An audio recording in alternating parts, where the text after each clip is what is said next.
네, 여러분 안녕하십니까. 강배옥 박사의 주린이를 위한 경제기사 읽기 오늘 5월 2일 방송입니다.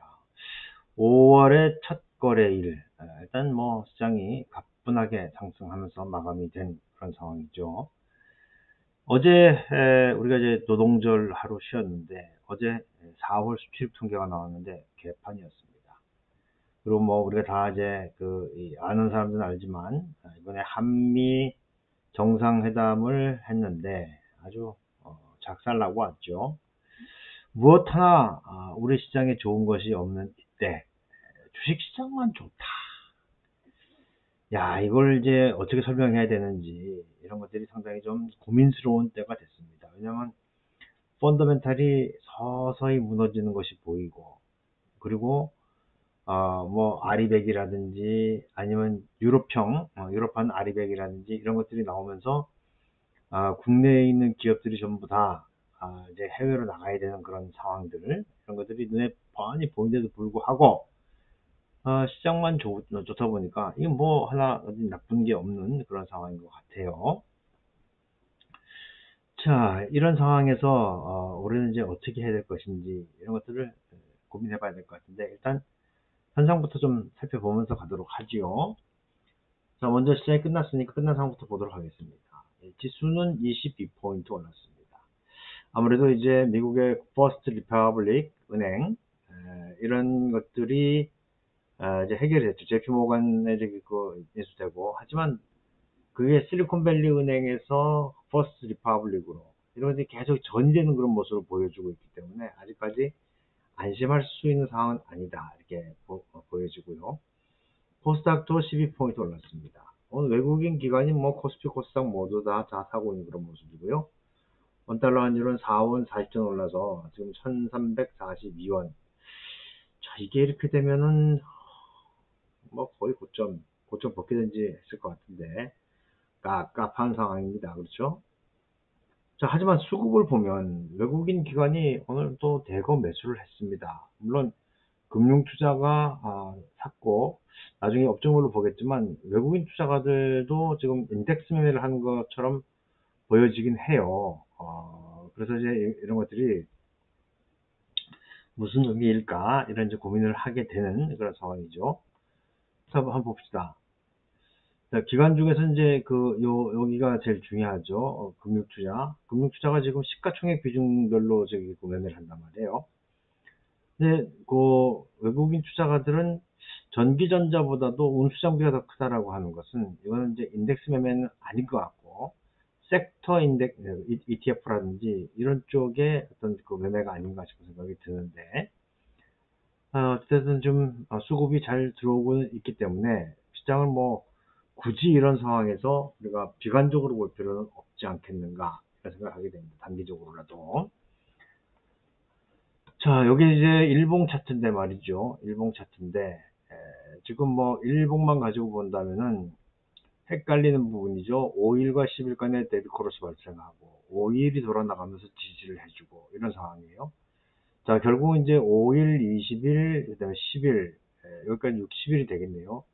요것들이 꼬여 들어가는 그런 국면이 나오지 않겠는가 이런 생각이 듭니다. 둘, 넷, 다섯. 5일은 다시 올라오게 되겠고.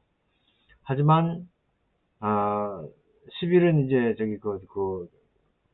뭐 또 계속해서 낮아질 수 있는 여지가 또 있고, 그런 부분들이 있기 때문에 이 상태에서 꼬여 들어간다. 하지만 주봉을 보면은 주봉은 편안한 상태가 됐어요. 그렇죠? 월봉도 다시 그 20개월 월봉에 이제 그 머리를 대고 있는데, 이거 지금 계속 MACD 말씀드리는데 MACD를 가지고 본다면 밀어 올리지 않겠는가 이런 생각을 하게 됩니다. 그래서 5월, 6월까지는 시장이 괜찮을 수 있겠다. 아니면 뭐 올해 중반까지도 시장은 괜찮을 수 있겠다 이런 생각을 하게 됩니다. 근데 그게 그렇게 되는 것이 개인적으로 잘 이해가 가지 않는 그런 부분들이 있다는 거죠. 시가총액 상위 종목들 움직임을 보면 일단 2차전지 뭐 완제품들도 나쁘지 않고 반도체도 잘 버텨줬고 이런 상황이죠. 호텔신라와 코스모 신소재, 하이브, 포스코 퓨처엠, 포스코 인터내셔널, 하나 에어로스페이스, 한진칼, SK이노베이션. 그러니까 2차전지들이 일단은 눈에 많이 보이는 그런 상황이 되겠고요. 한전 기술이나 부산 엘러빌리티. 이번에 미국 가서 우리나라 지금 원전 거세당하고 왔잖아요. 그러니까 이제, 소위 얘기하는 원전 관련주들 뭐 작살 나겠죠. 이렇게 보면 되겠고. 코스닥에서는 바이오니아, 레이크 머티리얼스, 솔브레인 홀딩스, 에스티팜, 루닛, 메지온, 버너이, 성호 하이텍, 현대바이오, 네오위즈. 일단 바이오들이 좀 눈에 보이는 그런 상황이고요. 밀리는 것은 삼천당 제약, 다우데이트. 다우데이트는 나중에 다시 한번 이야기하도록 하겠고. 자, 그런 정도 상황이다. 보시면 되겠고요. 테마 쪽에서는 희소 금속과 비철, 바이오 디젤, 합금철. 그러니까 결국 이제 여기 2차전지 소재 쪽 이야기가 되겠고, 휴대폰, 수동 부품, 보안 인터넷. 뭔가 좀, 1차 불안하면은 없다. 이렇게 보여집니다. 자, 정치 주변 자금 보면 최근에 신용이 확 꺾였어요. 신용 걱정을 했었는데 확 꺾이고 있는데 여기 아마 그 SG 사태하고도 관련이 있지 않겠나 이런 생각을 하게 됩니다. 자, 금값은 제어되고 있고 국제 오늘 가격이 좀 내려왔더라고요. 달러 인덱스는 좀 올라온 그런 상황이 있고 환율이 그렇죠? 환율이 지금 보세요. 이게 지금 연중 고점이잖아요. 그렇죠? 연중 최고점. 그렇죠? 1월 때부터 보면은 그 환율이 이렇게 또 올라가는 것이 우리에게는 굉장히 큰 부담으로 작용하고 있다라고 생각이 되고요. 그리고 금리, 금리는 올랐고 경제 지표들 5월 2일이 오늘 내구재 주문도 중요하죠. 하지만 별표 3개짜리는 졸트에서 나오는 구인론 뭐 이거 정도가 있겠네요. 그렇죠? 미국이 어제 그 지표들이 ISM 제조업 지표들 이런 거 다 좋았다. 이렇게 보시면 될 것 같습니다. 자, 결국은 수급이었다. 수급. 수급을 불러오는 이유가 있느냐. 이걸 따져봐야 될 것 같아요. 하나씩 보도록 하죠. 자, 코스피 외국인 기관 사세 상승 마감했다. 3거래일 연속 올라갔다.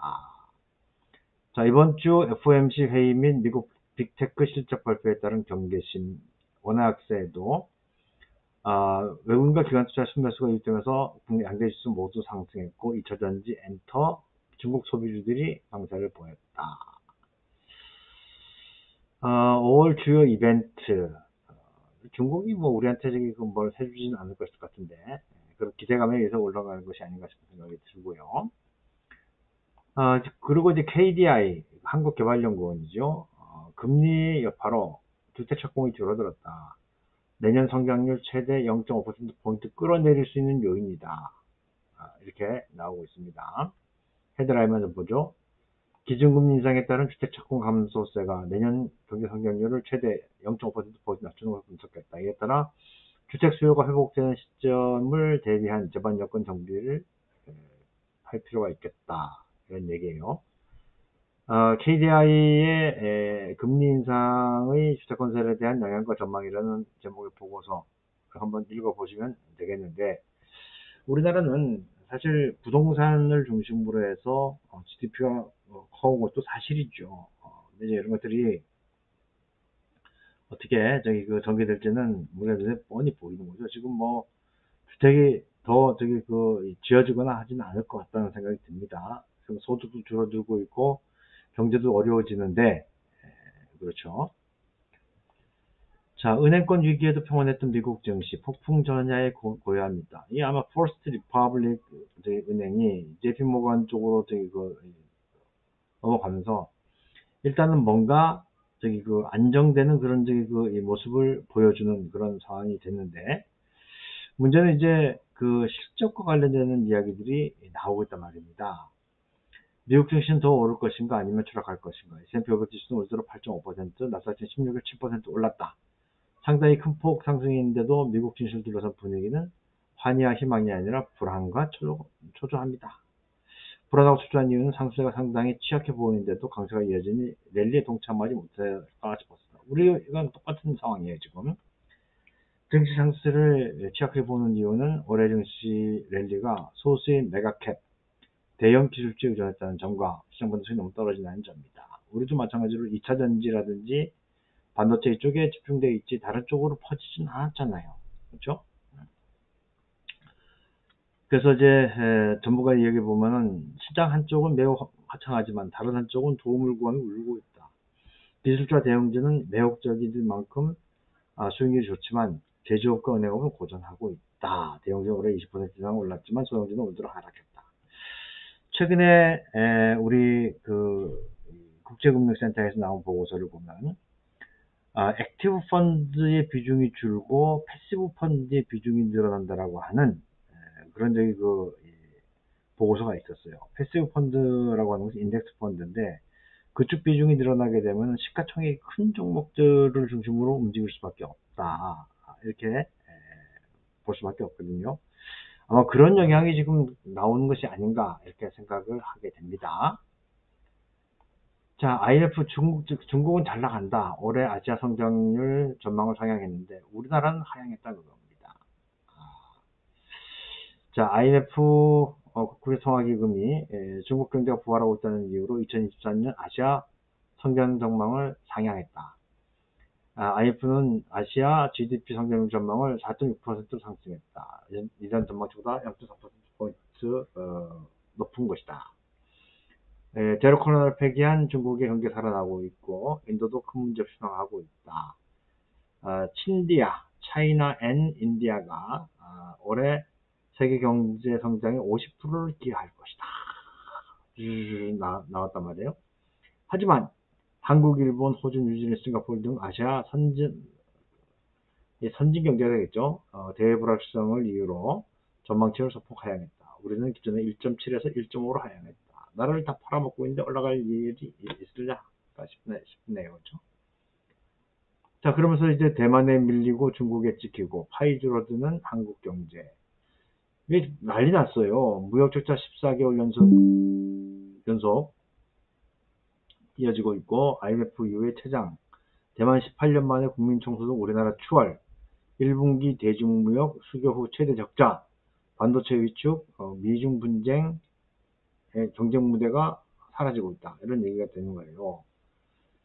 자, 어제 산업통상자원부가 발표한 이제 관세청을 통해서 2023년 4월 수출 통해 보면은 대중국 수출은 95억 1,600만 달러로 지난해 같은 기간 129억 4,900만 달러보다 34억 3,300만 달러가 감소했어요.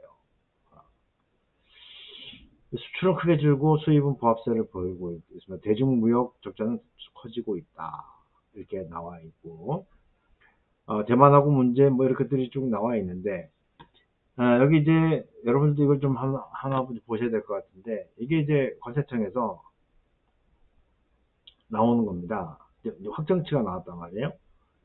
그런데 이제 뭐 4월에 대한 저기 아마 저 예, 4월 것도 있을 거예요. 보도자료. 예. 이게 저기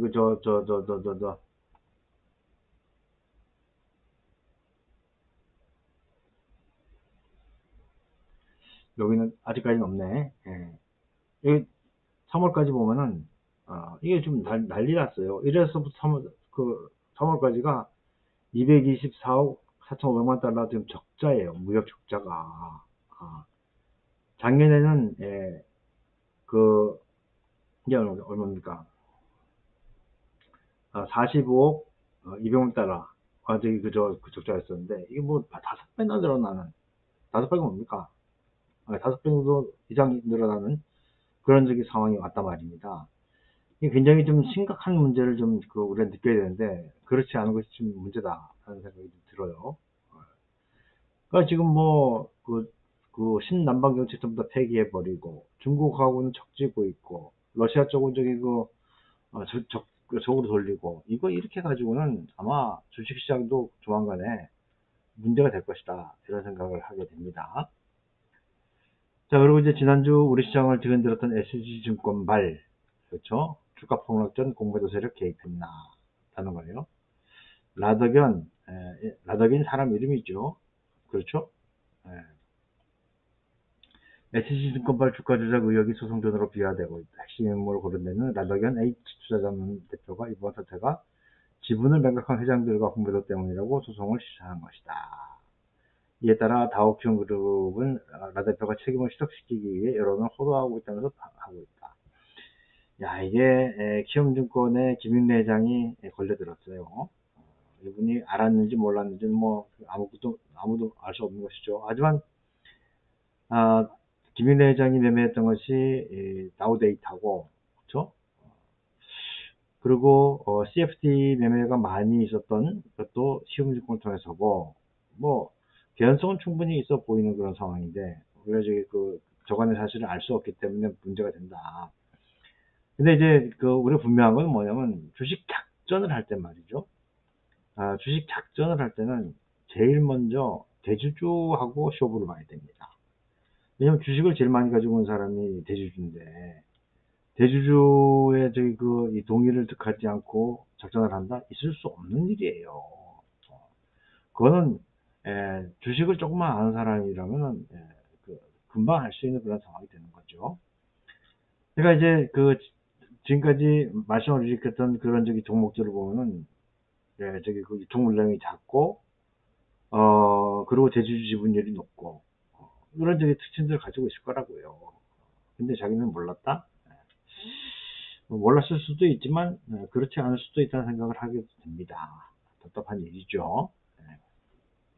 아무튼 누구든 이게 뭐 라대표든 아니면 저쪽이든 명백하게 이 불법적인 상황이 벌어지면은 처벌받아야죠. 이거는 자본시장에서는 절대 있어서는 안 되는 그런 사기적인 행위이기 때문에 어찌됐든 누군가는 책임을 져야 할 것이다 이런 생각을 하게 됩니다. 뭐 더 깊은 얘기는 우리 사석에서 할 일이지 이렇게 뭐 유튜브라고 하는 공간에서 이야기하는 것조차도 부담스러우니까 그런 점들은 양해하시기 바라겠습니다. 자, 요즘에 매우 바빴어요. 매우 뭐 거의 집에 녹초가 돼서 들어온 날이 많았고 강의도 많았고 이번 주도 지금 우리가 화수목 3일 장이 열리는데 내일도 제가 장담하지 못하는 모레도 장담하지 못하는 그런 상황이 됐습니다. 여러분들 제 상황을 좀 양해해 주시고 조금만 기다리시면 안정됐을 때 다시 열심히 달려보도록 하겠습니다. 오늘 마치도록 하죠. 고맙습니다.